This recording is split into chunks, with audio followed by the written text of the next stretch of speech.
ہمارے آس پاس ہونے والے واقعات اس لیے نہیں ہوتے کہ ہم ان پہ تبصرے کریں، اس لیے ہوتے ہیں کہ ہمیں اس سے تنبیہ ہو۔ تنبیہ مطلب وارننگ۔ مثال کے طور پہ آپ حال میں وہ جو ایک محترمہ کا انتقال ہوا کسی فلیٹ میں، کوئی ایکٹریس تھی، اس کو دیکھ لیجئے۔ ہم نے اس پہ بے دریغ تبصرے کیے، کسی نے تنبیہ حاصل کی۔ اس میں تنبیہ کیا تھی؟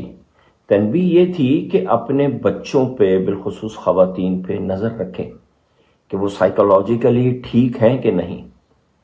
یہ سائیکولوجیکلی ٹھیک کسی کو نوٹ کرنے کے لیے کوئی 4 چیزوں کا آپ کو حساب رکھنا ہوتا ہے۔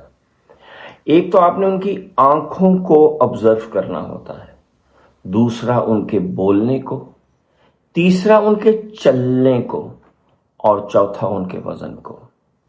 تو آپ کے جو آس پاس لوگ ہیں نا، ان کی ان 4 چیزوں کو نوٹ کر کے رکھیں کہ جب وہ نارمل ہوتی ہیں۔ اب اگر آپ اپنے بچوں کو، بہن کو، بھائی کو، بیوی کو دیکھتے ہیں کہ وہ نارمل سے ان کی آئیز زیادہ کھلی ہیں، تو یہ آپ کے لیے تنبیہ ہے، وارننگ ہے کہ ان کے ساتھ کچھ چل رہا ہے۔ اگر ان کی آئیز نارمل سے کم کھل رہی ہیں تو پھر بھی کوئی خطرہ ہے۔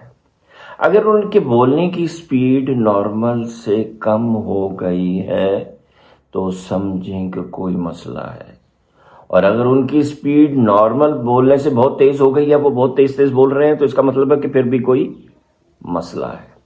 اگر وہ نارمل یوں چلتے تھے اور اب وہ اچانک تیز چلتے ہیں ادھر ادھر تو کوئی مسئلہ ہے، اور اگر وہ نارمل چلنے سے اب وہ ڈھیلے چل رہے ہیں تو بھی کوئی مسئلہ ہے۔ And same goes for the wait. یہ چیزیں اپنے قریبیوں کی نوٹ کر کے رکھیں تاکہ اگر کوئی ان کو مسئلہ ہو تو آپ کو پہلے سے پتا ہو، آپ ان کی ہیلپ کر سکیں۔